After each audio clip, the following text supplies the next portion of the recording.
ತಿರುಪತಿಯಿಂದ ಮಂತ್ರಾಲಯಕ್ಕೆ ತೆರಳುತ್ತಿದ್ದ ಸಂದರ್ಭದಲ್ಲಿ ರಾಷ್ಟ್ರೀಯ ಹೆದ್ದಾರಿ 40ರ ಎಮ್ಮಿಗನೂರು ಬಳಿ ನಡೆದ ರಸ್ತೆ ದುರಂತದಲ್ಲಿ ವಿಧಿವಶರಾದ ಹಾಪ್ಕಾಮ್ಸ್ ಮಂಗಳೂರು ಪ್ರಧಾನ ವ್ಯವಸ್ಥಾಪಕ ರವಿ ಶೆಟ್ಟಿ ಅವರು ಯಕ್ಷಗಾನದಲ್ಲೂ ವೇಷಧಾರಿಯಾಗಿ ಗಮನ ಸೆಳೆದಿದ್ದರು. ಯಕ್ಷಧ್ರುವ ಪಟ್ಲ ಫೌಂಡೇಶನ್ ವತಿಯಿಂದ ಮಂಗಳೂರಿನ ಅಡ್ಯರ್ ಗಾರ್ಡನ್ನಲ್ಲಿ ನಡೆದ ದಶಮ ಸಂಭ್ರಮ 2025ರ ಸಂದರ್ಭದಲ್ಲಿ ರವಿ ಶೆಟ್ಟಿ ಅಶೋಕನಗರ ಅವರು ಯಕ್ಷ ವೇಷಧಾರಿಯಾಗಿ ಹಾಸ್ಯ ಸನ್ನಿವೇಶವೊಂದರಲ್ಲಿ ಕಾಣಿಸಿಕೊಂಡು ಎಲ್ಲರ ಮೆಚ್ಚುಗೆಗೆ ಪಾತ್ರರಾಗಿದ್ದರು. ಮಾಲಿನಿಯ ಮದುವೆ ಮಾಡಿಸಲು ಅರ್ಚಕರಾಗಿ ಬರುವ ಸನ್ನಿವೇಶದಲ್ಲಿ ಅಂದು ಅವರು ಕಾಣಿಸಿಕೊಂಡಿದ್ರು. ಸಮರ್ಥ ಅಭಿನಯದ ಮೂಲಕ ಹಾವ ಭಾವ ನಾಟ್ಯದ ಮೂಲಕ ಓರ್ವ ಪ್ರಬುದ್ಧ ಕಲಾವಿದರಾಗಿ ಎಲ್ಲರ ಮೆಚ್ಚುಗೆಗೆ ಪಾತ್ರರಾಗಿದ್ದರು. ರವಿ ಶೆಟ್ಟಿ ಅವರು ಯಕ್ಷಧ್ರುವ ಪಟ್ಲ ಫೌಂಡೇಶನ್ ಕೇಂದ್ರೀಯ ಸಮಿತಿ ಜತೆ ಕಾರ್ಯದರ್ಶಿಯಾಗಿ ಯಕ್ಷಗಾನ ಕಲಾವಿದರ ಕ್ಷೇಮಾಭಿವೃದ್ಧಿಗೆ ಶ್ರಮಿಸಿದ್ದರು. ಕರಾವಳಿಯ ಹಲವಾರು ಸಾಮಾಜಿಕ, ಧಾರ್ಮಿಕ ಹಾಗೂ ಸಾಂಸ್ಕೃತಿಕ ಸಂಘ ಸಂಸ್ಥೆಗಳಲ್ಲಿ ಸಕ್ರಿಯವಾಗಿ ಗುರುತಿಸಿಕೊಂಡಿದ್ದರು. ಮದುಮಗನೂ ಬಂದಿದ್ದಾನೆ, ಸ್ವಲ್ಪ ತಿರುಗಿ ನೋಡಿ.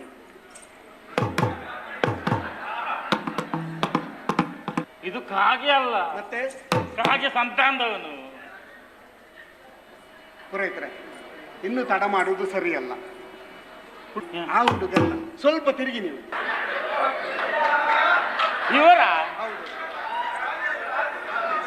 ರಂಗೋಲಿ ತರ ಇದ್ದಾರೆ, ಚಂದ್ರ. ಆಗಬಹುದು ಚೆನ್ನಾಗಿರುವ ಹುಡುಗ ಮುಂದೆ ಬನ್ನಿ, ಹುಡುಗ ಮುಂದೆ ಬರಲಿ, ವರ ಮುಂದೆ ಸ್ವಾಮಿ ನಮಸ್ಕಾರ. ಕೂಗುದ್ಯಾಕೆ? ನಾವು ಮಾತಾಡುವ ಸ್ವರವೇ ಹಾಗೆ, ಯಾವಕ್ಕಿದ್ರೂ ಏರ್ನೆಲ್ಲ ಮಾತಾಡುದು. ಮದುಮಗಳು ಬರಲಿ.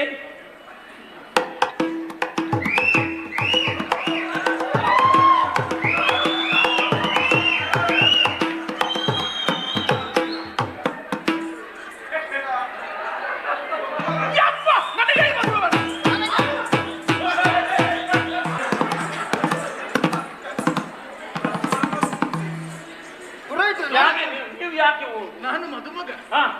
ಇದು ಹೆಣ್ಣ? ಅದು ಎಣ್ಣೆ. ಅದು ಎಣ್ಣೆ.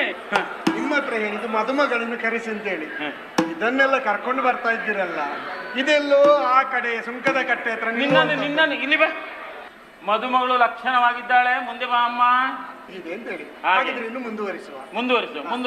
ಮುಂದಿನ ಭಾಗವಾಗಿ ಇವಳಿಗೆ ಎಲ್ಲಿದೆ? ಹಾರಬೇಕು. ಹಾರುದಂದ್ರೆ ಹಾಗಲ್ಲ, ಇಲ್ಲಿ ನೋಡು.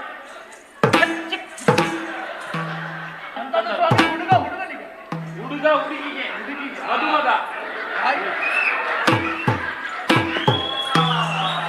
ನಾನು ಯುಗದಲ್ಲಿದ್ದೇನೆ. ಮದುಮಗಳು ಮಗನಿಗೆ, ಅದೇ ರೀತಿ ಮದುಮಗ ಮದುಮಗಳಿಗೆ. ಈಗ ಮುಂದಕ್ಕೆ ಕಾಮಿನಿರನ್ನಿಗೆ ಸೋಮ ಸುಂದರಿಗೆ ಕಾಮಿತ ವರದಗೆ ಕರುಣಾಕರಗೆ ಭಾಮೆಯರೊಲಿದು ಸುಪ್ರೇಮದಿ ಪಾಡಲು ಬೆಳಗಿದ ರಾರತಿ ಶೋಭಾನೆ.